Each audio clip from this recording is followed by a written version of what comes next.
Tenemos a 3 invitados muy especiales. 2 de ellos viven en Barcelona y tienen un estudio muy importante de arquitectura.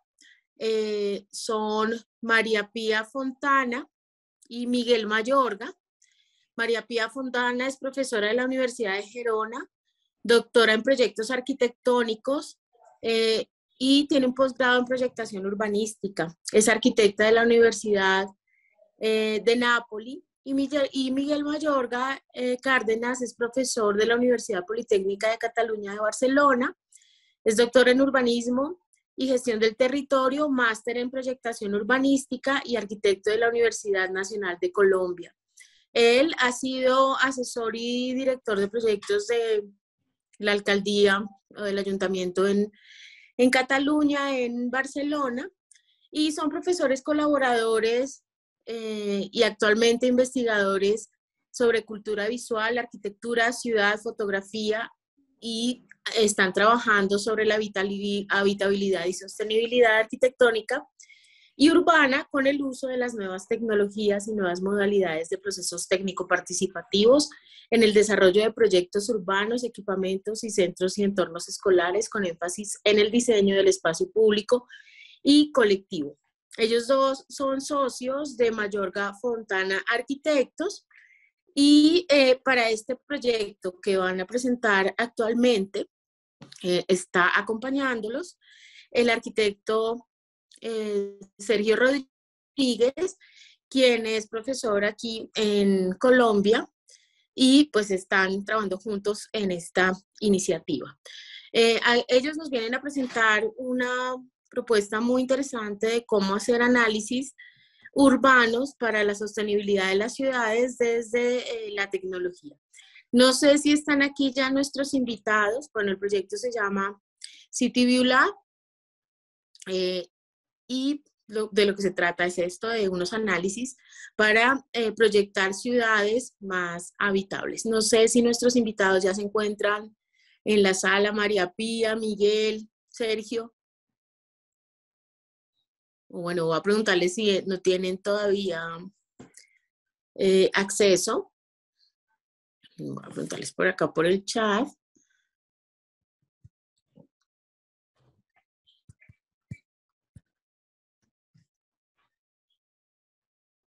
No sé si ellos estén y...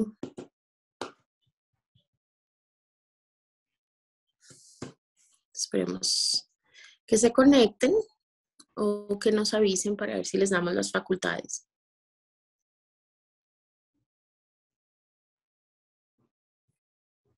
Bueno, pedimos disculpas a nuestros invitados que están aquí presentes, pues porque teníamos, como les dijo ahora nuestro anfitrión, teníamos la agenda en otros tiempos y nuestros invitados se han demorado mucho menos, que suele suceder poco.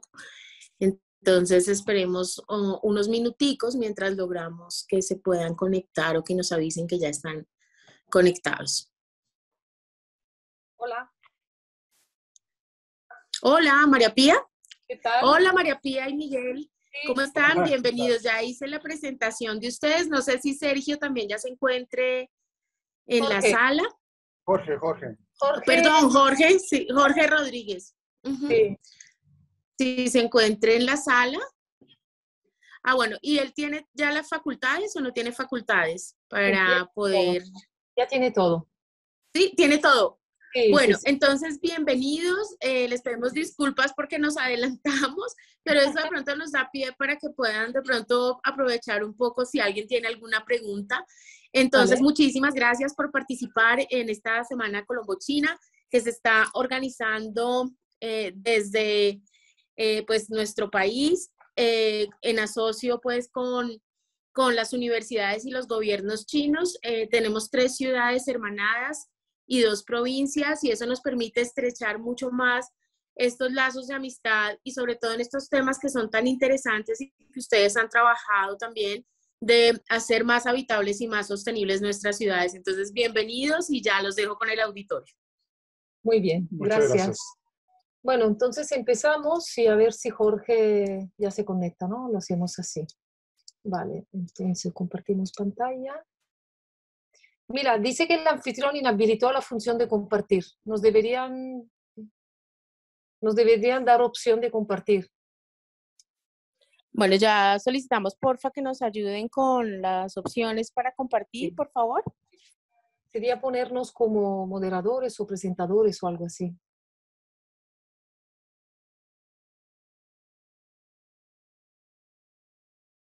A ver. No.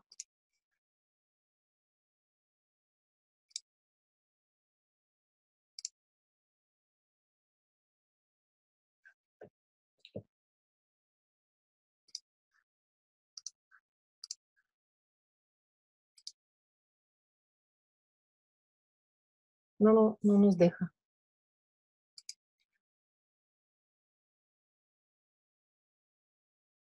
Creo que quien es propietario de la sala nos debería poner algo como moderadores o presentadores o algo así.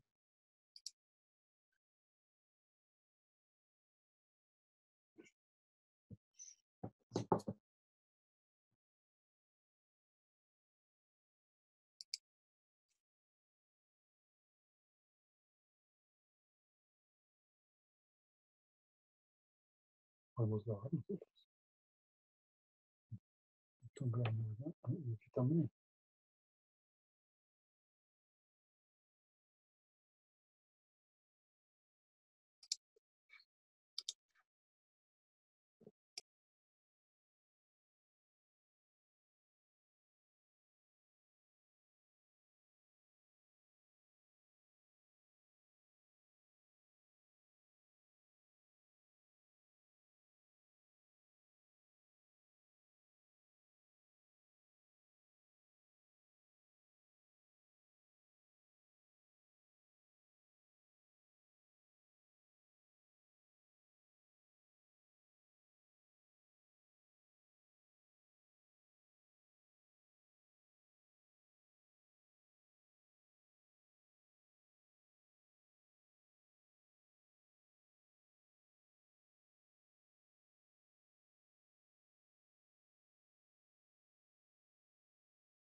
Perfecto, ahora sí. Compartimos todo, ¿no? Sí. El PowerPoint, ¿no? Sí. No, el PowerPoint. No compartir solo la presentación. Tienes que hablar. Vale, muy bien. Pero va a aparecer este parche. Sí. ¿Están viendo bien?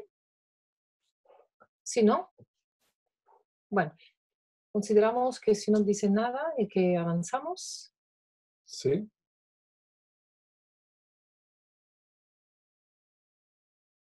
Bueno. Espera, el audio lo tienes abierto. Sí.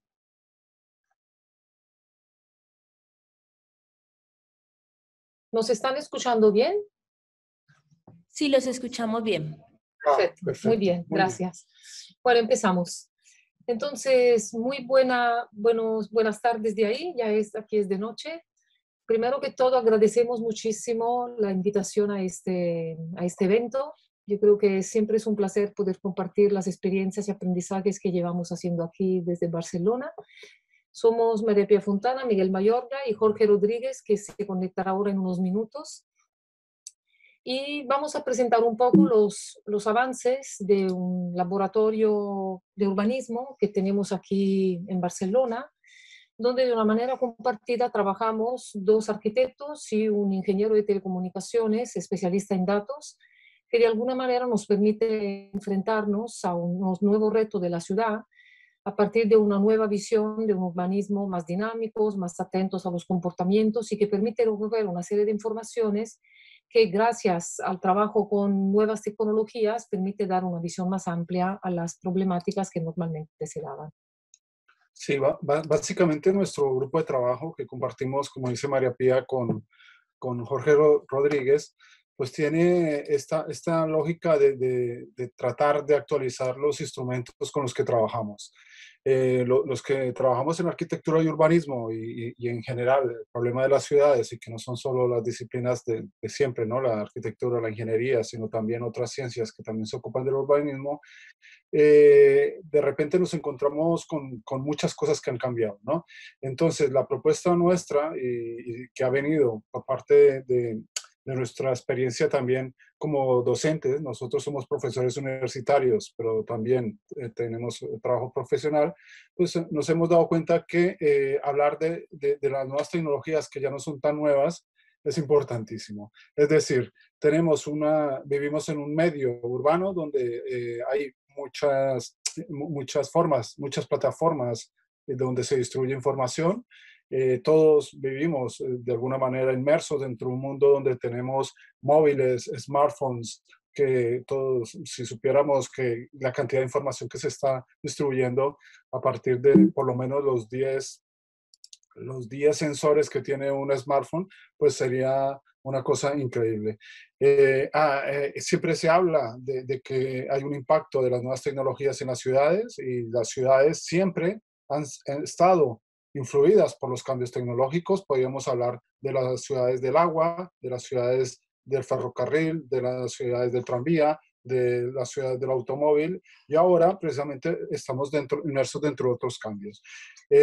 A nivel general siempre se habla de que aparecen nuevas economías de plataforma, se habla de Airbnb, se habla de Uber, se habla de una cantidad de nuevas formas de movernos en la ciudad, ¿no? de comprar, de vivir la ciudad, pero no se hace mucho énfasis en cómo también podemos utilizar esas tecnologías para el proyecto y para la gestión de la ciudad, ¿no? Entonces, estamos hablando de un conjunto de ideas que nos une, ¿no? Nosotros como grupo de trabajo somos este núcleo de 3 personas, pero tenemos también otro tipo de colaboradores y compañeros de trabajo de otras disciplinas. Y claro, necesitamos renovar el urbanismo y la arquitectura, entender que podemos actuar en distintas escalas, ¿no? Que tenemos que trabajar con otras disciplinas, que tenemos que empoderar a la ciudadanía para que trabaje con las nuevas tecnologías, que no sea un simple consumidor de tecnologías los ciudadanos, ¿no? Transversalizar toda esa mirada desde el punto de vista de la ecología. Y después, pues, tratar de trabajar de esta manera, ¿no? Hemos dicho que trabajamos con distintas profesiones, pero también nos interesa trabajar con distintas entidades, los cuales nos hacen los encargos, que son administración, universidades, entidades vecinales, empresas, etcétera, etcétera. No sé si Jorge ha entrado. Bueno, no sé. Bueno, seguimos. Entonces, dentro de los enfoques que trabajamos, ¿no? Siempre nos gusta hablar de 3 grandes paquetes, ¿no? Enfoques, métodos e instrumentos. Hay como una cuestión básica que sobre todo en la aproximación a la ciudad es importante entender la forma, que es algo, la morfología de las cosas, que todo lo que los arquitectos estamos acostumbrados a hacer. Pero nosotros también hemos incorporado esta aproximación a la que, ¿no? La que se denomina como la topología, que tiene que ver con las relaciones y con una aproximación a los elementos dinámicos que caracterizan, que existen en la ciudad. Y sobre todo hay una frase que siempre nos gusta citar, de Jean Gell, que dice siempre es importante medir lo que importa. Y por lo tanto, para medir lo que importa, es importante tener una visión que permite saber qué escogemos dentro de la gran cantidad de información que tenemos. Y por lo tanto, dentro de la lógica, en la manera en que nos aproximamos a ello, hay un tema importantísimo, que es la visualización de los datos, es decir, la manera en que transmitimos este análisis, este diagnóstico o esta recogida de datos a través de mapas que nunca son neutros y que de alguna manera permiten ya tener una mirada intencionada y una selección de información que permite ya arrojar una nueva mirada a la ciudad, que por lo tanto tiene que ver con una mirada proyectual. Y que finalmente nos gusta mucho hablar también de procesos y proyectos técnicos participados. El tema de la participación sigue siendo una asignatura, un pendiente, y consideramos que siempre tiene que ser algo acompañado a una aproximación técnica y también siempre nos gusta decir que la participación tiene que estar antes, durante y después de cualquier proceso de aproximación a la ciudad. Y también, por ejemplo, aquí en Barcelona ya no se puede hacer ningún proyecto que no vaya acompañado de manera obligatoria, al menos en el ámbito del contexto de ciudad, de procesos participados. Y por lo tanto, vamos a presentar aquí, dentro del laboratorio que hemos llamado el City View Lab, ¿no? Que tiene que ver con el view, tiene que ver con el ver, con una nueva forma de ver la ciudad, con la mirada. Queremos plasmar una forma de utilizar los datos y los análisis urbanísticos y finalmente la mirada proyectual para poder comprender, primero que todo, como premisa, aprender de lo existente para poder proponer cosas. Hemos elaborado proyectos de distinta naturaleza y distinta envergadura. Y hoy, por lo tanto, les presentamos de manera muy rápida, ya que el tiempo es breve, pero después la página web está abierta.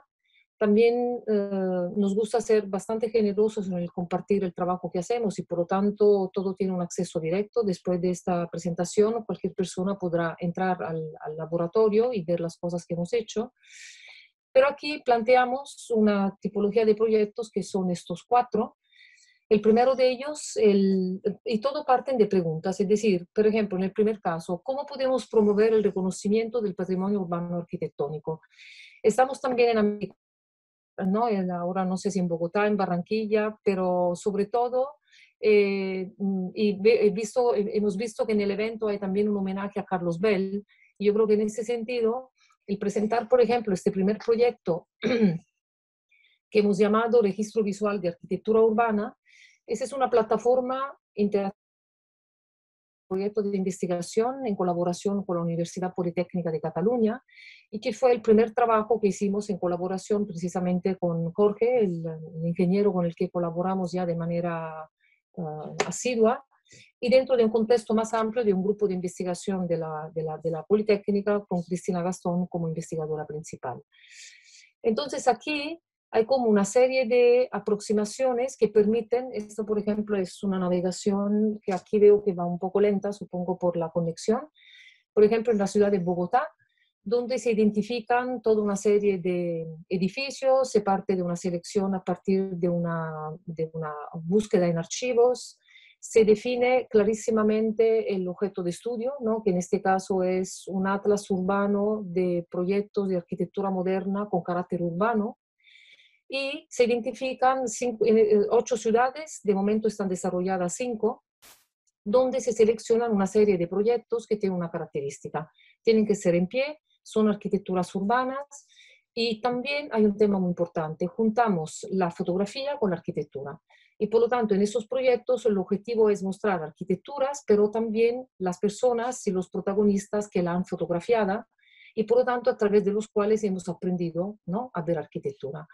Es un atlas abierto, online, disponible también, Sí, donde podrían entrar todos. Es una base de consulta, consideramos bastante interesante, porque no es solo el material que está expuesto, sino también todo el sistema de archivo, todo el sistema de selección, todos los criterios de fondo que permiten decidir qué hacemos, por qué lo hacemos y cómo lo mostramos, ¿no? Y que por lo tanto vincula, por ejemplo, una herramienta que es un instrumento, ¿no?, interactivo en una búsqueda de datos, que en este caso son archivos de fotografías y de arquitectura, con una manera de mostrarlo completamente distinta, por ejemplo, a un libro o a un tipo de documento más fijo.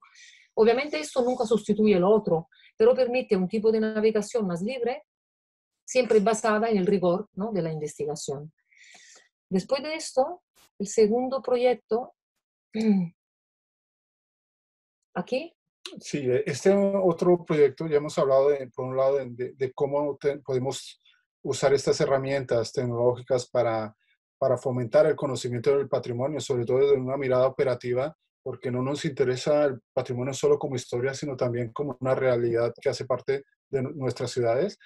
Y en este caso nos interesa otro aspecto.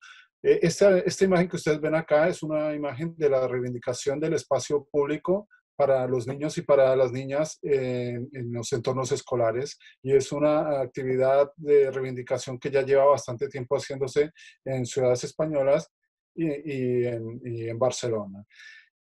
Aquí nos interesa precisamente enfocarnos en qué condiciones deben tener el espacio público para que podamos fomentar una ciudad educadora y cuidadora para todas las etapas de la vida. Lo que hemos hecho aquí en este caso, y este ha sido un proyecto que nos complace explicarlo porque ha sido premiado no solo en el Smart City Congress como como un proyecto de visualización de datos, sino también fue seleccionado en una Bienal de Paisajismo. Ustedes dirán, claro, aquí no hay un parque, ¿no? Pero se trata precisamente de entender todas las capas, toda la información que es necesaria para entender la relación de los centros escolares con sus entornos. Hay muchas políticas urbanas actualmente en boga en Europa y también en Latinoamérica que apuestan por mejorar los entornos escolares, ¿no? Y entonces,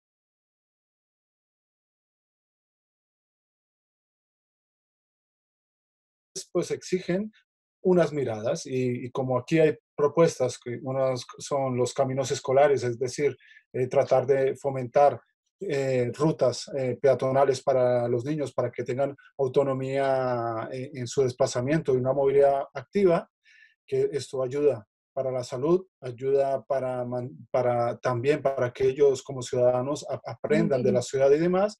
Y después hay que ver cómo esto no se queda solo no se queda solo en esta mirada amplia, sino también en las intervenciones, ¿no? Las imágenes que veíamos antes eran justo las intervenciones que son convertir los patios escolares en refugios climáticos.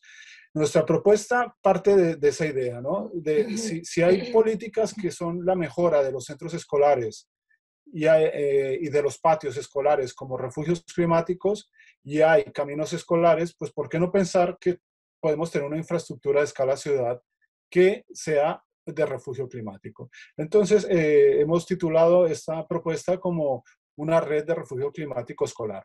Es decir, nos interesa ver las condiciones en que están conectadas las escuelas en la ciudad. Aquí ustedes pueden ver, hay algunas capas que tienen que ver mucho con la vida escolar. Es decir, nos interesa ver cuáles son las zonas peatonales que hay, cuáles son las zonas 30, el transporte sostenible, ¿no? Toda la movilidad sostenible, valorarla y hacerla ver dentro de esta infraestructura para que trabaje solidariamente con otros elementos que tienen que ver con la vida cotidiana, ¿no? Y esa vida cotidiana, porque no podemos hablar de las escuelas como un elemento separado de los barrios, ¿no? Démonos cuenta que en otras ciudades ya se habla de que las escuelas asumen otras funciones y son centralidades también de barrio, que también hemos hecho otra propuesta, y aquí nos interesa precisamente integrar eso. Tenemos la arborización, tenemos los espacios verdes, la arborización de calle, los espacios verdes, los parques, los equipamientos deportivos, los equipamientos también educativos y solidarios con las actividades educativas que son las bibliotecas y demás, pero también todo lo que tiene que ver con la movilidad sostenible, ¿no? Aquí podemos ver los carriles bici y demás. Pero no solo nos interesa ver esto, sino también empezar a medir, ¿no? Todos estos puntos amarillos que ustedes ven ahí son la localización es la localización de las escuelas, ¿no?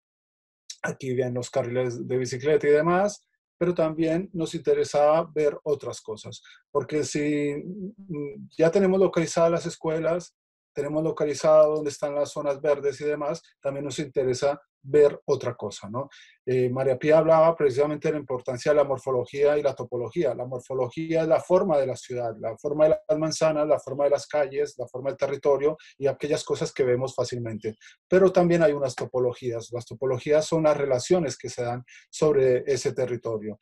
Y esas relaciones tienen que ver precisamente con el tipo de personas que habitan allí, entonces podemos, o con las condiciones climáticas o con las condiciones medioambientales. Entonces empezamos a medir otras cosas que ya no son tan obvias, como la morfología, ¿no? Que la podemos percibir, ¿no? Podemos medir, estamos midiendo desde hace mucho tiempo anchos de calles, anchos de aceras y demás, y ahora nos interesa también medir otras cosas y por eso aplicamos indicadores demográficos, indicadores de calidad ambiental y no solo nos interesa esto, sino también nos interesa la participación ciudadana.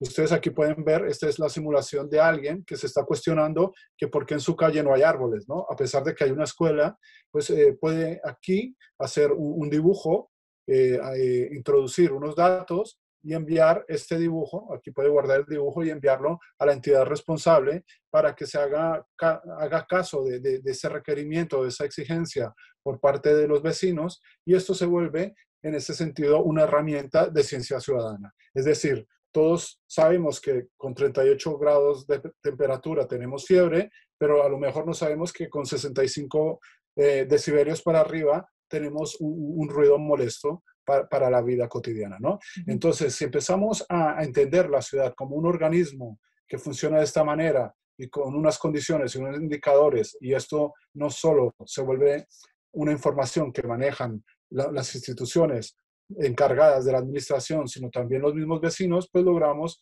una concienciación de por qué necesitamos hacer ciudades que sean mucho más sostenibles y que tengan unas condiciones climáticas mucho mejores. Vale, por lo tanto, siguiendo en esta línea de trabajo, yo no sé si a este punto Jorge se ha comentado o no. Jorge, si estás y quieres comentar algo, bueno. Entonces, hay otro proyecto que esto también, aquí en Barcelona hay un concurso que se llama el DataVis, y aquí en este caso, como pueden ver, siempre parte de hacerse una pregunta, ¿no? Y que va muy ligado a lo último que comentaba Miguel de este proyecto, de cómo incorporar en los análisis y propuestas proyectuales para las ciudades también herramientas que fortalezcan, que potencien y que faciliten la participación ciudadana. Y por lo tanto, en este caso, este proyecto partía de unas premisas. Aquí en Barcelona hay unos bases de datos, unos datasets de ciudad abiertos al público, abiertos, de más de 450 datasets, que de alguna manera pero no son comprensibles, ¿no? Porque son bases de datos que están, digamos, disponibles, pero no se pueden comprender, a menos que uno no los vea de otra manera. Entonces, el reto que se planteaba como concurso del ayuntamiento, hermanado con la ciudad de Kobe, Japón, era cómo podemos, utilizando las bases de datos de la ciudad de Barcelona, transformar los datos en algo visible y más comprensible para la ciudadanía. Entonces, nosotros decidimos hacer este ensayo a partir de este proyecto. Voy a hacer partir la navegación. Y lo llamamos punto virtual de encuentro ciudadano. Es decir, como siempre, la frase clave es mide lo que importa. Entonces, en nuestro caso que nos interesaba, la que se dominan las incidencias de la ciudad. Es decir, en Barcelona y creo que en muchas otras ciudades se recogen datos sobre problemas en general de la ciudad, ¿no? Hasta elementos y problemáticas del espacio público. Y nos gustaba transformar la idea de incidencia en sugerencia. Es decir, cómo transformar la idea de queja, ¿no? Queixas aquí en catalán, como sugerencia para las ciudades, para los ciudadanos. Entonces, se recopiló una base de datos a partir de la que eran las tablas de incidencias. Esos son distintos barrios de la ciudad de Barcelona y, por lo tanto, en cada barrio se transformó en algo visible, visualizable y por lo tanto mucho más comprensible para la ciudadanía, algo que eran las quejas ciudadanas. Entonces se ha convertido, ¿no?, en un instrumento muy interesante porque, como pasaba con el proyecto anterior, que también fue fruto de uno de sus datos, permite tener otra visión de la ciudad. Entonces, para hacer un ejemplo práctico, es como si yo paso por la ciudad, ¿no? Sé que existe esta plataforma impulsada por el ayuntamiento, entonces puedo detectar un problema, un banco roto, una falta de árbol, un problema de un acantilado, ¿no?, de una alcantarilla, ¿no?, cosas como muy comunes y de proximidad, y escribirlo ¿no? En la página web y por lo tanto después hacer llegar esta información al ayuntamiento que queda igualmente recogida, ¿ven? En el mapa. Esta es una manera aparentemente muy ágil y muy sencilla, que pero actualmente no está formalizada de esta manera, porque uno puede hacer la sugerencia o queja, pero a través de un buzón, escribes tu tema, llega al ayuntamiento, pero no hay manera de visualizarla, de compartirla y por lo tanto de tener una aproximación mucho más democrática al tema. Este es un tema muy interesante porque al final aquí no se está proyectando algo nuevo, sino que se está evidenciando algo que existe. Y por lo tanto partimos de otra frase que siempre nos gusta repetir, que es primero hay que conocer lo existente, ¿no? Antes de empezar a proponer nuevos enfoques y nuevas aproximaciones a la ciudad. A ver si... Sí. Bueno, este es otro de los trabajos. Hemos ya comentado dos y ahora vamos por el cuarto. El cuarto, eso. El cuarto, este cuarto proyecto tiene que ver con conceptos que se están trabajando mucho actualmente. Precisamente hay un discurso a partir, mucho antes de la pandemia, se hablaba de la necesidad de entender la proximidad. Es decir, María Pía ha explicado que es importante entender lo que existe, pero lo que existe es físico, como también es relacional, como también son las apropiaciones sociales del espacio y como también son una serie de cosas, ¿no? Pero para trabajar con lo que existe y trabajar la proximidad, pues es importante entender todo con mucho detalle. Es decir, venimos de un planeamiento donde siempre hemos trabajado los conceptos de la zonificación, los conceptos de la infraestructura, como construcción de infraestructura y demás, pero trabajar con lo que existe es muy complicado porque necesitamos hemos hablado podemos hablar de Big Data, de datos abiertos, de Open Data, que es los datos que tienen abiertos las instituciones, o ya sean públicas o privadas, pero nosotros también hablamos del Small Data. Es decir, nosotros también somos capaces de producir información y nos interesa conformar ese Small Data. Entonces, cuando les comentaba que es importante trabajar con lo existente, pues precisamente es esto, ¿no? Muchas veces nos encontramos con barrios, este es el barrio Poblenou, ¿no? Y este es un sector bastante importante de Barcelona que está en plena transformación actualmente y resulta que es un espacio donde hay una zona principal que es el antiguo núcleo histórico de Poblenou, donde la trama del ensanche se ha ido construyendo poco a poco acá para albergar unos nuevos usos en un espacio que antes era industrial. Este espacio industrial antiguo era una zona que se le denominó el Manchester catalán precisamente porque era una zona donde había bastantes industrias y esas industrias tuvieron que salir de la ciudad, ¿no? Entonces es un ámbito que está en mucha transformación actualmente y están precisamente viendo cómo pueden compatibilizar una vida urbana de personas que ya vivían en esos barrios históricos con incluso no solo los barrios históricos, sino también una serie de barrios, de bloques, ¿no? Ustedes pueden ver aquí y acá, ¿no? Con una nueva transformación acá donde están llegando usos terciarios, usos hoteleros y demás. Entonces, aquí aparece el problema de la proximidad, porque si aquí hay una intervención, un planeamiento que piensa transformar este espacio en un espacio terciario y demás, pues entonces estaría bien también que entendiéramos cuáles son las necesidades de los vecinos para generar un equilibrio entre lo que son los usos históricos de este lugar y los nuevos usos que van a llegar. Pero para eso necesitamos mucho conocimiento, mucho dibujo y establecer no solo la localización de los espacios que nos interesan, ¿no? Que son los de las actividades cotidianas, ¿no? Aquí podemos ver las escuelas, los parques, los jardines, los equipamientos, también los usos de proximidad, ¿no? O sea, a todos nos interesa tener cerca un parque, ¿no? Démonos cuenta que en el caso de París, precisamente la ciudad de los 15 minutos, lo que plantea como una reflexión muy interesante es, y desde antes de la pandemia, las propuestas de París ya apostaban mucho porque las escuelas fueran centralidades de barrio pero también apostaban mucho porque se diera una vida más o menos resuelta en la cotidianidad en unos 15 minutos. Eso quiere decir contravenir todo un esquema del gran zoning que teníamos heredado, a pensar que por qué no plantearnos que todos los vecinos y vecinas pudiéramos tener algunos usos próximos para la vida cotidiana.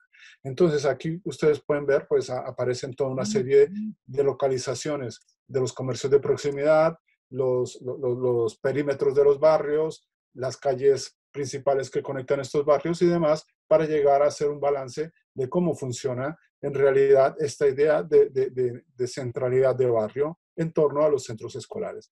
Los centros escolares se distribuyen de una manera bastante homogénea en el territorio y son una oportunidad para que adquieran nuevas funciones. Siempre hemos hablado de las escuelas como unos recintos, ¿no? Y ahora de repente estamos hablando de escuelas que pueden servir para muchas cosas más que simplemente para la educación, ¿no? Entonces son equipamientos que pueden ser polivalentes y pueden adquirir unas nuevas funciones que hacen que sean centralidades de barrio. Detrás de esa hipótesis de la proximidad y de esto que hablábamos antes, de tener espacios interesantes para la vida cotidiana a unos 5, 10 y 15 minutos a pie o en bicicleta, pues aparece esta idea también del núcleo de centralidad que tiene que ver con la localización de las escuelas. Aquí vemos todos los puntos amarillos, efectivamente tiene una distribución que nos interesa a nosotros como proyectistas y gestores de la ciudad, porque precisamente tenemos que plantear cómo se pueden abrir esas escuelas, ¿no? Y el abrir esas escuelas es un planteamiento que ahora estamos trabajando precisamente con una propuesta. Estamos interviniendo, ya hemos intervenido en los patios escolares como refugio climático. Ahora nos interesaban también las calles como caminos escolares y de refugio climático, como hemos visto anteriormente. Y ahora nos interesa las actividades de proximidad. Es decir, qué actividades, sabemos que no podemos tener una universidad a 15 minutos, pero sí podemos tener muchos usos que hacen que la vida urbana se vea de manera homogénea, ¿no? Distribuida en la ciudad, ¿no?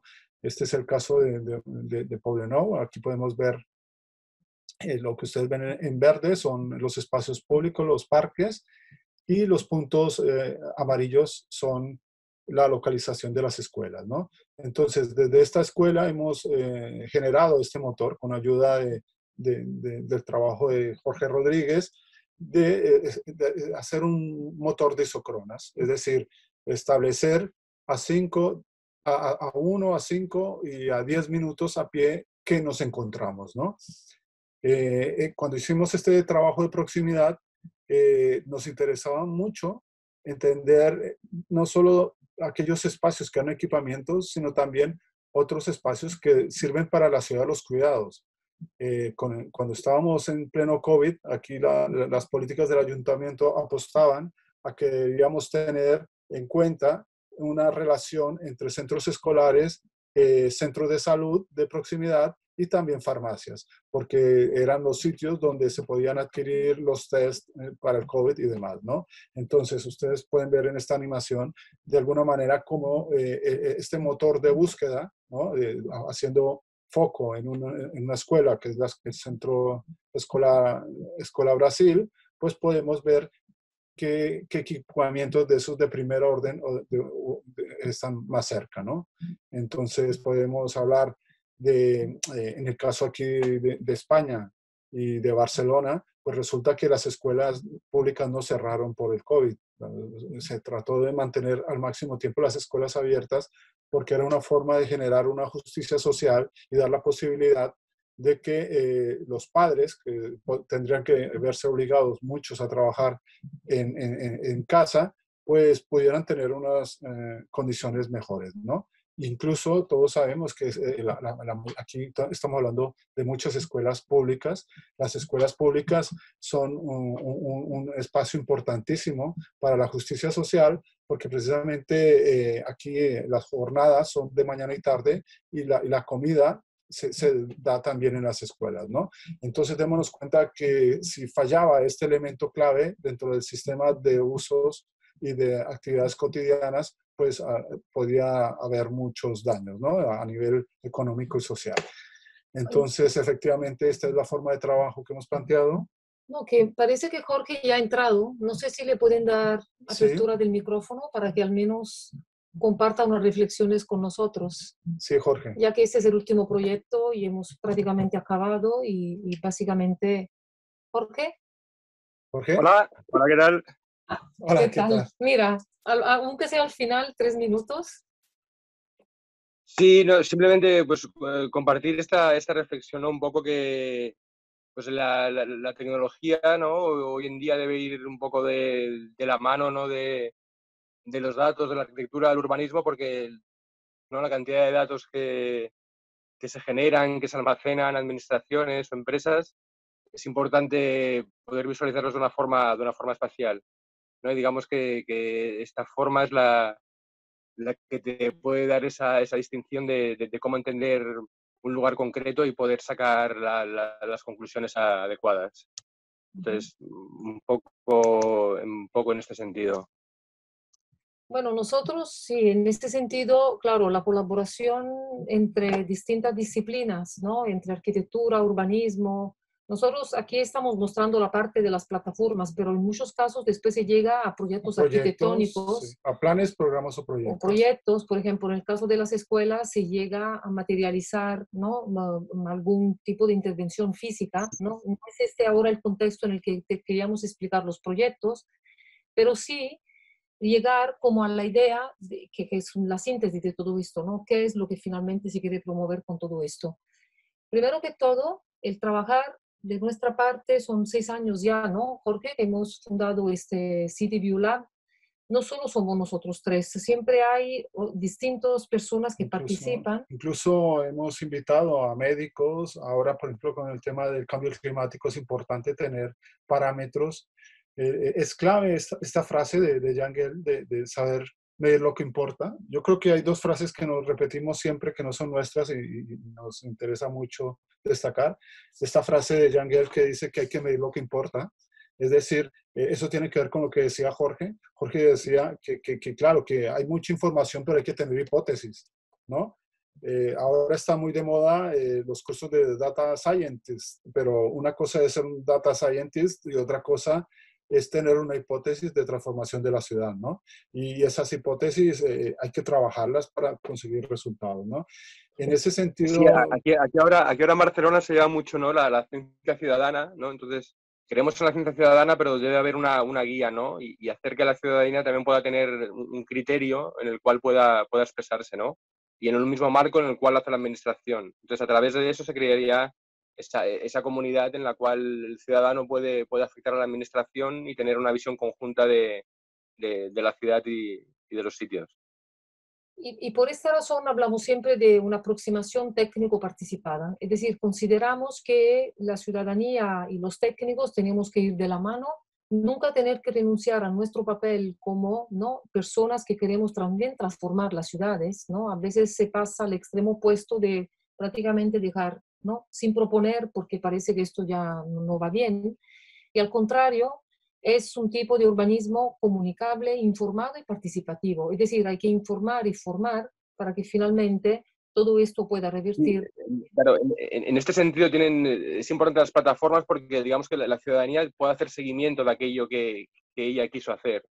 Entonces, en este vínculo, ¿no? De la ciudadanía puede decidir algo, pero puede hacer el seguimiento de lo que decide, ¿no? Y puede seguir contribuyendo a ello. Entonces, sería en este ámbito en el que es importante, digamos, tener una visión sistémica, ¿no? de todo, en el cual los datos pueden ir avanzando. Por un lado, datos, ¿no? De Big Data, pero por otro lado, datos de sensores y también llegar a lo que decíamos, ¿no? El sensor más importante al final es la propia persona.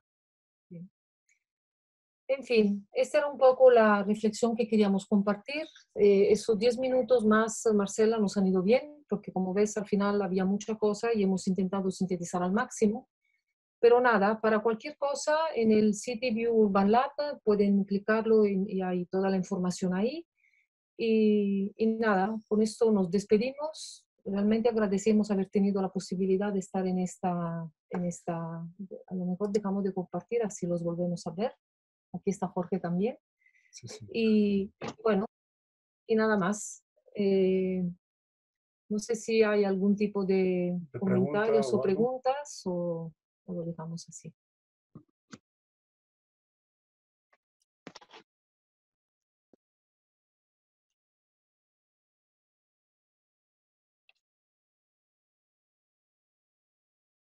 Bueno.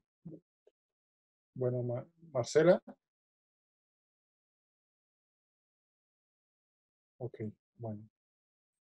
Bueno, pues de parte nuestra, pues agradecer mucho la invitación y esperemos que las reflexiones de estos aprendizajes que queremos compartir, pues sirvan mucho.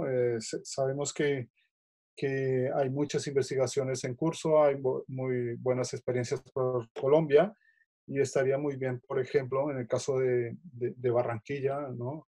Hoy precisamente se rinde un homenaje acá los vemos, pues temas como catalogación del patrimonio moderno de Barranquilla, todo este tipo de cosas, sería muy bueno impulsarlas casi como una necesidad, ¿no? Ha habido unos perfiles de investigadores muy importantes que han hecho un trabajo que bien vale la pena tener